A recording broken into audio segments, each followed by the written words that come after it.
ఆహ్లాదకరమైన పచ్చని కొండల మధ్య ఉన్న ఒక నిశ్శబ్ద గ్రామంలో రామ్ అనే దయగల ధైర్యమైన బాలుడు నివసించేవాడు. అతని మనసు సహాయానికి సిద్ధంగా ఉండేది. ఒకరోజు గ్రామస్థులు కలవడి ముట్టుతూ ఒక డ్రాగన్ అటవిలో కనిపించిందని చెబుతుండగా రామ్ మాత్రం ఆ డ్రాగన్ గురించి ఏదో ప్రత్యేకమైన విషయం ఉందని భావించాడు. చెంచావాకలితో కూడిన ధైర్యంతో రామ్ ఒంటరిగా అటవిలోకి ప్రవేశించాడు.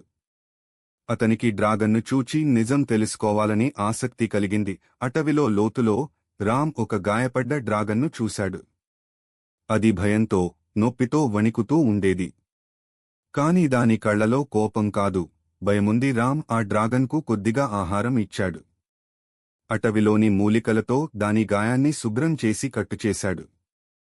డ్రాగన్ చిరునవ్వుతో స్పందించింది. రామ్ ప్రతిరోజూ తిరిగి వచ్చేవాడు.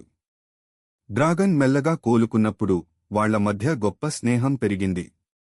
వాళ్లు కలిసి నవ్వారు, ఆడారు, మాట్లాడారు. చివరికి డ్రాగన్ యొక్క రెక్క మళ్లీ బలంగా మారింది. అది ఆకాశంలోకి ఎగిరింది.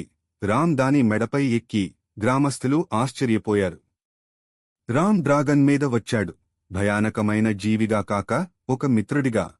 రామ్ హీరో అయ్యాడు, ఎందుకంటే అతను డ్రాగన్ను చంపలేదు, అర్థం చేసుకున్నాడు. అప్పటినుండి డ్రాగన్ గ్రామానికి కాపలాదారుడిగా మారింది.